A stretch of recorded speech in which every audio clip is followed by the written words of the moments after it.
everyone, welcome to our very own channel, The Senior Speaks, and I am your favorite senior, Ipshita, who is going to teach you physics for class 11th and class 12th.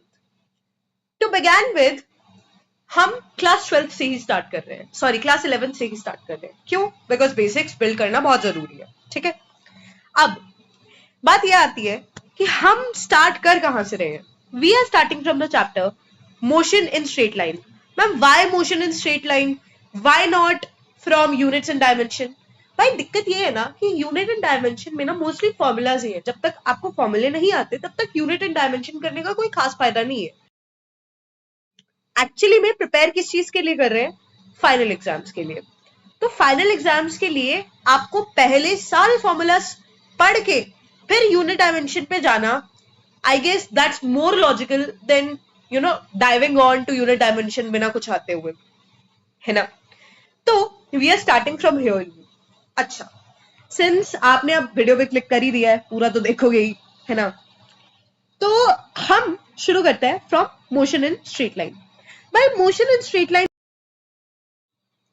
देखो भाई, motion in straight line is basically like जो तुम लोग ऐसे 7th 8th standard में जो तुम्हारे लिए फिजिक्स का मतलब हुआ करता था ना कि बंदा स्ट्रेट लाइन पे जा रहा है, जो हम सारे वो वाले टर्म्स पढ़ा करते थे. वो स्पीड हो गया, है ना, distance time, speed distance time हो गया, या फिर अब स्पीड के भी तुम्हें अलग अलग फॉर्म, तुमने वेलोसिटी वगैरह ये सब टर्म सुने होंगे पर कुछ खास अच्छे से पढ़े नहीं होंगे.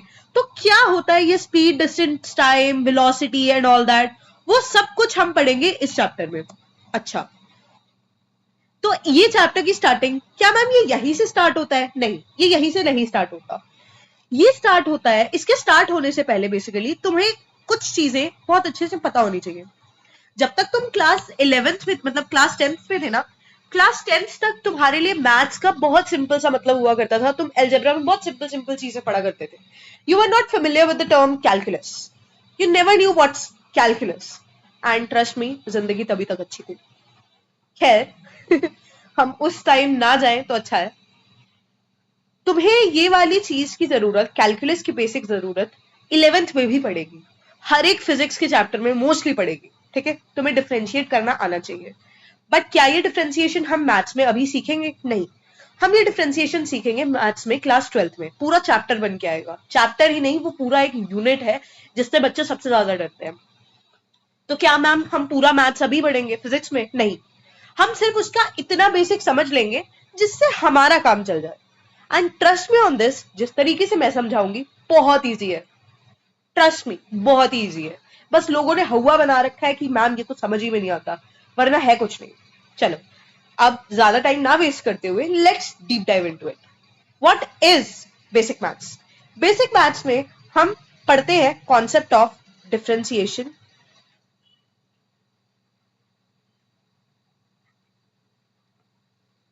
And integration. जो भी लोग कॉपियां लेके नहीं बैठे हैं, जो एकदम ऐसे सोफे पे ऐसे लोटे हुए हैं कि अरे भाई मूवी चल रही है, मजा आ रहा है, कृपया कर अपने सोफे की सीटों से या अपने बेड की सीटों से उठ के मस्त जाके कॉपी पेन उठा लीजिए. लेक्चर का मजा तभी आएगा. अच्छा, इसके बाद क्या है मैम? डिफरेंशिएशन और इंटीग्रेशन में होता क्या है? देखो, डिफरेंशिएशन का मतलब ना, एज द नेम सजेस्ट, इसका मतलब चीजों को एक तरीके से तोड़ना, और इसका मतलब चीजों को इंटीग्रेट करना. इंटीग्रेट या कह लो चीजों को साथ में बनाना, जोड़ना. इसका मतलब है चीजों को बनाना, इसका मतलब है चीजों को एक तरीके से तोड़ना. ठीक है, बस ये उनके बड़े भाई है, दादा दादी टाइप्स. अच्छा, हम इसको करेंगे कैसे? देखो, डिफरेंशिएशन में क्या होता है, डिफरेंशिएशन में एक जादू है. इसमें क्या होगा कि हम किसी भी टर्म का कब कहेंगे कि वो उसका डेरिवेटिव है. जैसे मान लो अगर मैं ले लूं, ये एक फंक्शन है fx, ठीक है, तो अगर मैंने इस फंक्शन को डेरिवेट कर दिया या कह लो उसकी डिफरेंशिएशन कर दी, तो ये fx का एक भाई बन जाएगा जिसे हम बोलेंगे f dash x. This fx get converted to f dash x when we do the differentiation of this function. Okay, तो इसमें होगा क्या? मान लो तुम्हारे पास कोई भी एक नंबर है या कोई भी एक वेरिएबल है x, उसकी रेस टू पावर मैंने कोई नंबर रख दिया, तो कब बोलेंगे कि वो नंबर जो है, ये पूरा टर्म जो है, ये पूरा टर्म मैंने डिफरेंशिएट कर दिया? जब हम क्या करेंगे, ये n को उठा लेंगे नीचे, ये n को मैं नीचे ले आई, और x जो है, x की रेस टू पावर ये जो n था, इसमें से मैंने एक घटा दिया, इसे हम बोलते हैं डिफरेंशिएशन। मैम कुछ समझ में ऐसा नहीं आया, ये fx क्या है, ये x क्या है, रेस टू पावर n क्या है?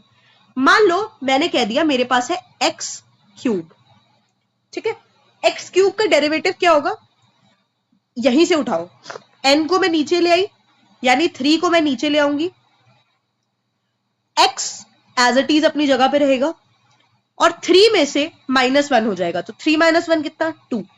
ये है derivative of what, x cube. ये है क्या, ये ना हमें इसके नेचर के बारे में बताता है कि क्या ये बढ़ रहा है या क्या ये घट रहा है।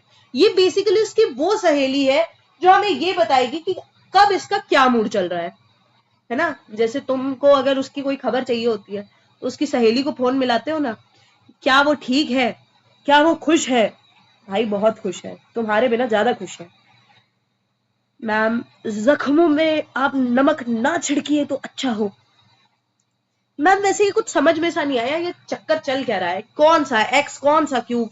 यार पता है क्या होता है, कुछ चीजें ज्यादा समझने के लिए नहीं है, ये वो है जो तुम्हारे डे टू डे लाइफ में, तुम्हें डे टू डे फिजिक्स में एक्चुअली बहुत ही काम आने वाली है। कैसे, जैसे हम इस चैप्टर में ना पढ़ते हैं डिस्टेंस, जिसे हम डिस्टेंस को इस चैप्टर में क्या बोलेंगे, पोजीशन वेक्टर। तो ये जो पोजीशन वेक्टर है, अगर हम इस पोजीशन वेक्टर को इस चैप्टर में डिफरेंशिएट कर दे या इसका डेरिवेटिव निकाल लें तो हमें मिल जाता है स्पीड या वेलोसिटी, और अगर हम इसे भी डेरिवेट कर दे तो हमें मिल जाता है क्या, एक्सेलरेशन। और अगर हम इसको वापस से इंटीग्रेट कर दें, इंटीग्रेट यानी जोड़ दें, हमने एक जगह चीजों को तोड़ा, ठीक है, अगर मैं इस चीज को जिसे मैंने तोड़ के ये बनाया है, अगर मैं इसी को जोड़ दूं वापस से, इसको मैंने टूटी हुई चीज को, यहां मैंने 2 हिस्सों में तोड़ा था, अगर मैं इसे जोड़ दूं तो वापस यही मिलेगा ना। तो वैसे ही अगर मैं इसको इंटीग्रेट कर दूं तो मुझे ये मिल जाएगा, बट हमें उसके लिए इंटीग्रेशन और डिफरेंशिएशन के बेसिक्स पता होने चाहिए। एज आई सेड कि यहां पे हमने किसी भी चीज का अगर डिफरेंशिएशन निकालना है तो हम उसे क्या कर देंगे, उसकी पावर को नीचे उतार लेंगे, n-1 कर देंगे। तो क्या मैम बस इतनी ही है differentiation, is this all? No, this is not all. There are some formulas that you need to know before you deep dive into differentiation. Let's go ahead with them. जैसे ये है हमारा fx, ठीक है, और यहां हमने बना लिया एक टेबल, ठीक है, ये है हमारा f डैश x, fx और f डैश x, किसका डिफरेंशिएशन क्या आएगा। अगर मान लो मैं ले लेती हूं यही हमारा सबसे पहले x raise to power n, तो वो हो जाएगा n x n-1। अगर मैं ले लेती हूं sin x, तो sin x का डिफरेंशिएशन क्या हो जाएगा, cos x। ये तुम्हें अब क्वेश्चन पूछने की जरूरत नहीं है कि मैम ये कैसे हो गया, क्यों हो गया, कैसे नहीं हो गया, नहीं, ये चैप्टर हम पढ़े इन डिटेल ही नहीं है, बट ये तुम्हें जानने की जरूरत नहीं है। ये तुम क्लास 12th में जब जाओगे ना, तो 12th के मैथ्स में तुम्हें अमर्त्य भैया समझाएंगे, ठीक है। अब इसमें क्या है, और हमारे पास आ जाते हैं मैम, साइन का कॉस हो गया तो कॉस का क्या होगा, कॉस का साइन होगा बट माइनस साइन के साथ, माइनस साइन एक्स, ठीक है। tan एक्स, tan एक्स का क्या हो जाएगा, सीकेंट स्क्वायर एक्स। ये सिर्फ फॉर्मूलाज हैं जो तुम्हें अपनी नजरों में बसाने हैं, तुम्हें याद करने हैं, तुम्हें इसमें कोई क्वेश्चन पूछने की जरूरत नहीं है, ये तुम्हारे क्वेश्चंस में बहुत काम आने वाले हैं। तो मैं सजेस्ट करूंगी कि अभी जो भी लोग लिख रहे हैं ना, वो लोग इसे अच्छे से कॉपी में लिख के, मेरे हिसाब से तो तुम्हें ये पेस्ट कर लेना चाहिए जहां पे भी तुम पढ़ते हो उस स्टडी टेबल के सामने, ताकि बार बार तुम्हारी नजरों के सामने आए तो तुम्हें याद हो जाए, ठीक है।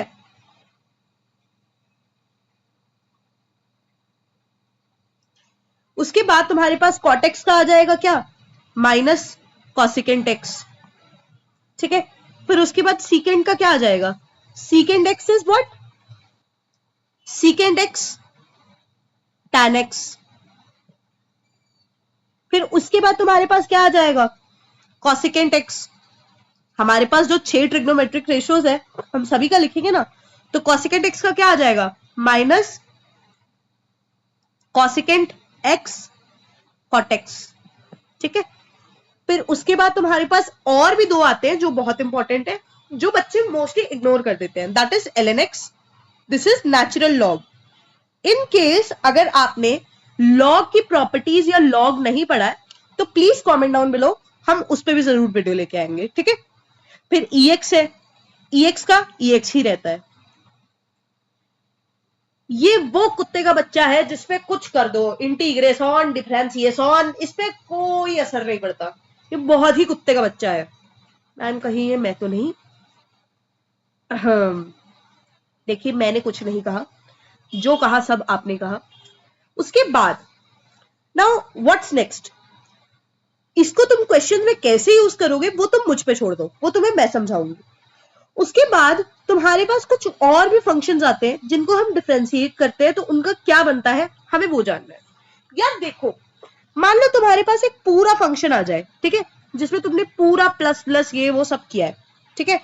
उस केस में क्या होगा तुम्हारे पास, यानी एज इन, जैसे मान लो मैंने तुम्हें ना एक ये दे दिया, तुम्हारा एक फंक्शन है h x, h x is what, f x plus g x, ठीक है।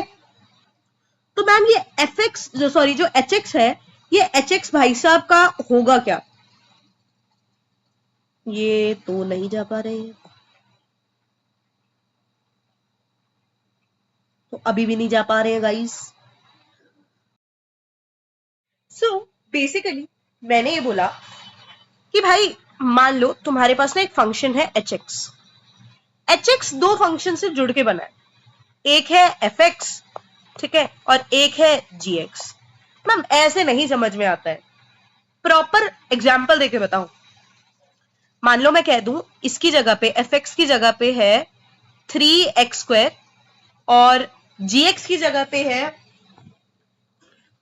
6y³, ठीक है, ये है।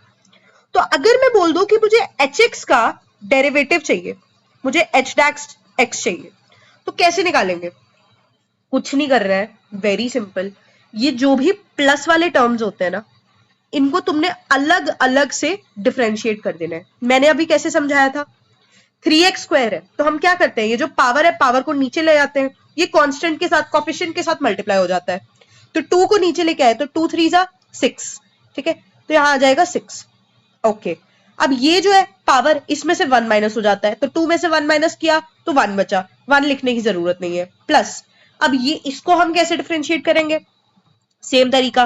क्या सेम तरीका, 3 6 जा व्हाट 18, हमने लिख दिया 18, ठीक है। y, अब यहां पे 3 में से एक कम किया, कितना बचा 2, तो ये हमारा आ गया derivative, this is h dash x, ठीक है। ऐसे हम निकालते हैं डेरिवेटिव। अब ये तो रहा नॉर्मल फंक्शन, ऐसे वाले फंक्शंस ही तुम्हें इस चैप्टर में देखने को मिलेंगे मोस्टली, ठीक है, और mostly through out the physics also, ज्यादा कुछ खास तुम्हें इतना ज्यादा वो नहीं मिलेगा, बट स्टिल हम कुछ और रूल्स भी पढ़ते हैं, जैसे कि हम एक पढ़ते हैं प्रोडक्ट रूल। मैम ये प्रोडक्ट रूल क्या भला है, अब ये क्या नया आ गया, प्रोडक्ट रूल में क्या होता है, जैसे मान लो अगर कोई फंक्शन इस फॉर्म में ना होकर, ये तो हमने प्लस एडिशन फॉर्म पढ़ लिया ना, अगर मान लो कोई फंक्शन एच एक्स जो है, एच एक्स इस फॉर्म में होता एफ एक्स इंटू जी एक्स, तो ये जो एफ एक्स इंटू जी एक्स है, हम इसको कैसे सॉल्व करेंगे, एफ एक्स इंटू जी एक्स सॉल्व करने का भी बहुत ही सिंपल सा तरीका है। इसमें क्या करते हैं हम इसमें ये करते हैं कि पहले हम इसको एज अ कांस्टेंट मान के, जैसे मैंने यहां पे लिख दिया, तो इसको एज अ कांस्टेंट मान के हमने एफ एक्स यहां लिखा, हमने जी एक्स का डिफरेंशिएशन कर दिया, तो जी डैश एक्स हो गया, ठीक है, प्लस लगाया, अब हमने जी एक्स को कांस्टेंट रख दिया, ठीक है, और एफ एक्स का डिफरेंशिएशन कर दिया, तो इसका हमने क्या कर दिया, एफ डैश एक्स, ठीक है। अब उसका डिफरेंशिएशन क्या होगा वो मैंने ऑलरेडी तुम्हें ऊपर टेबल बना के बता दिया है कि कैसे कैसे तुम डेरिवेटिव निकालते हैं। ट्रस्ट मी 12वीं में तुम्हें इतना ही आएगा, इससे ज्यादा नहीं आएगा। इसके ऊपर भी होता है reciprocal rule, chain rule. Chain rule समझ लो, चेन रूल इज इंपॉर्टेंट, उससे ज्यादा तुम्हें समझने की जरूरत नहीं है। अब मैम चेन रूल क्या होता है? Chain rule is also very easy and very very important. Chain rule में हम क्या करते हैं, जैसे मान लो कि तुम्हारा कोई ऐसा फंक्शन है जिसके अंदर भी एक फंक्शन छुपा हुआ है, हम उसको कैसे सॉल्व करते हैं, यही हमें चेन रूल बताता है। यानी कि जैसे मान लो तुम्हारे पास क्या है, तुम्हारे पास ना कोई अंडर रूट वाला फंक्शन है, तुम्हारे पास है लेट से मैंने कह दिया h x is equals to 1 upon under root x की पावर n, ठीक है। पहले तो तुम्हें इसको सॉल्व करना होगा, पहले तुम्हें किसे सॉल्व करना होगा, पहले तुम्हें ये अंडर रूट वाली चीज को सॉल्व करना होगा। तो जब तुम 12th में हो जाओगे ना, तो 12th में तुम्हें बताया जाएगा कि अंडर रूट वाली चीज को कैसे सॉल्व करते हैं। अंडर रूट वाली चीज को ना 2√2 करके सॉल्व करते हैं, ठीक है, ऐसे करके करते हैं। तो अब ये x है, x raise to power n ऐसे ही रहेगा।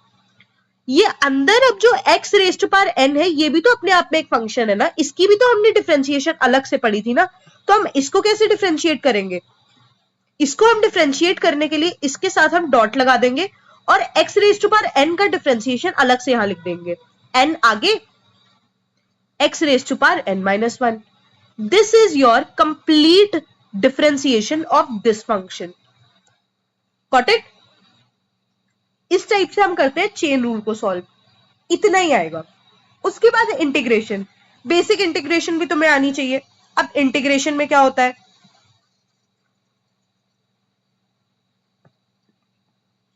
Basics of integration are also very easy. Integration में हम क्या मानते हैं ना कि कोई ना हमारे पास मान लो इस टाइप का एक ग्राफ है, ठीक है।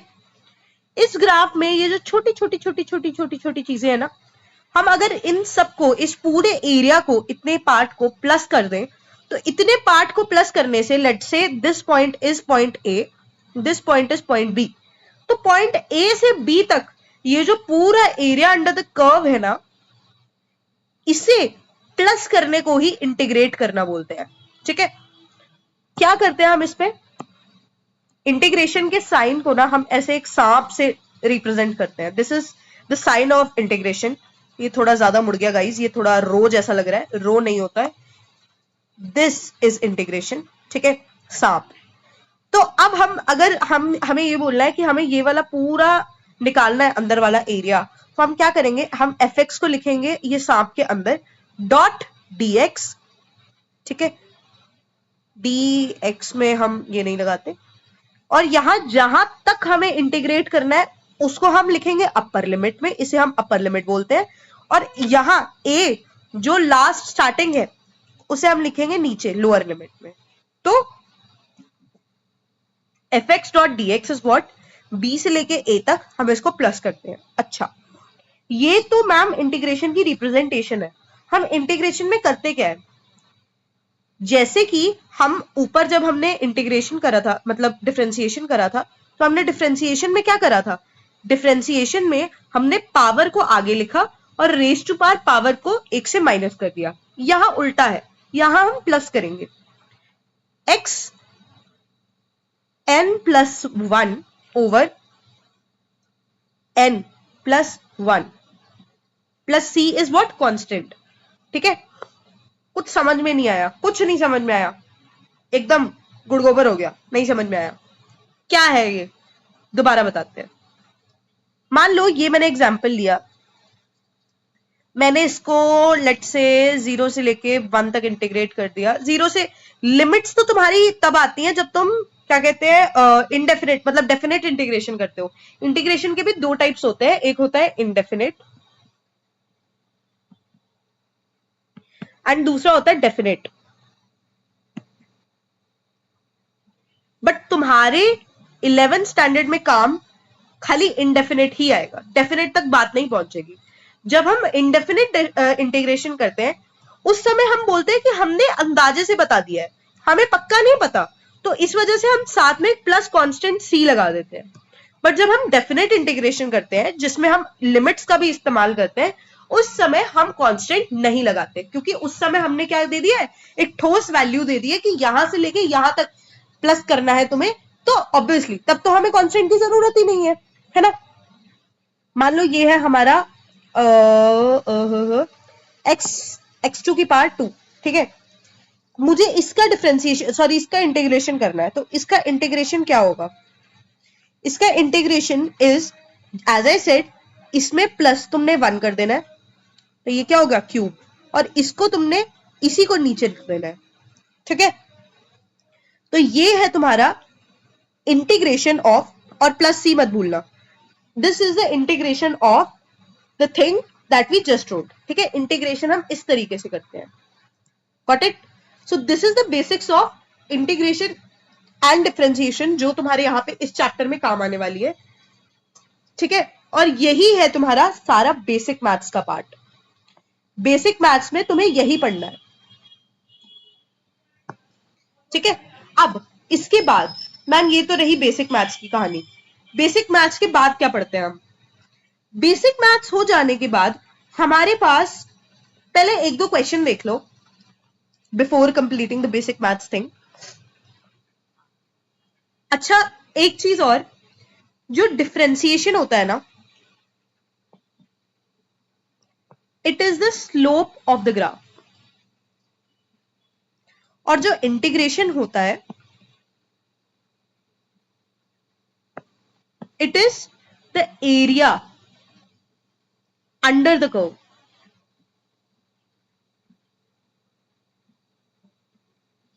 मैम ये क्यों बता रहे हो, ये कहां काम आएगा, बहुत काम आएगा। ये इंफॉर्मेशन को स्टार मार्क करके रख लो, यही वो इंफॉर्मेशन है जिससे तुम्हारे सारे क्वेश्चंस बनेंगे।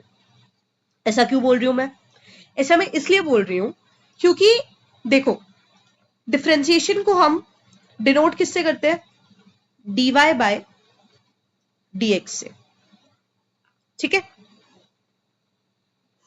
और ऐसे बहुत सारे क्वेश्चंस आएंगे जिसमें हमने क्या करना है, जिसमें हमने बेसिकली निकालना है स्लोप ऑफ द ग्राफ, ठीक है। और ऐसे स्लोप ऑफ द ग्राफ वाले क्वेश्चंस में तुम्हारी काम सिर्फ और सिर्फ डिफरेंशिएशन ही आएगी, और ऐसे बहुत सारे क्वेश्चंस होंगे जिससे तुम्हें इंटरप्रेट करके ये पता चल रहा होगा कि अच्छा मुझे यहां पे एरिया निकालना है, एरिया निकालूंगा तो काम हो जाएगा, ठीक है। उसके लिए तुम्हारे पास क्या होगा, इंटीग्रेशन, ठीक है।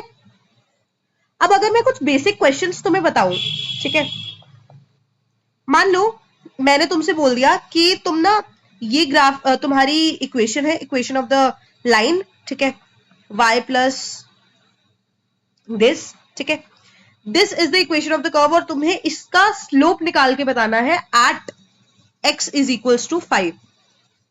How will you find the slope of this equation. To find the slope of this equation basically तुमने क्या करना है, तुम्हें चाहिए dy बाय dx।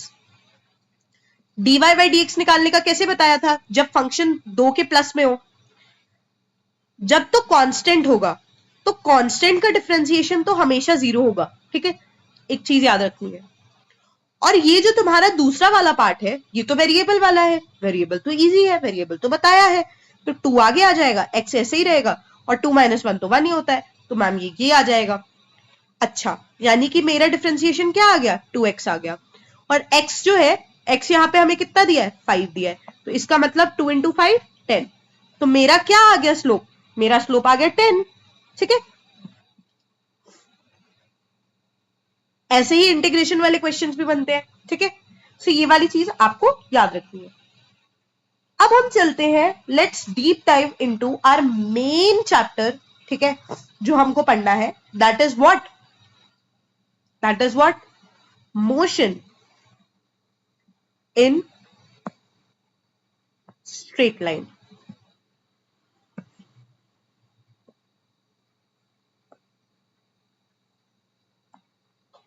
ये हम पढ़ेंगे नेक्स्ट वीडियो में, तब तक के लिए स्टे ट्यून्ड, बाय एवरीवन।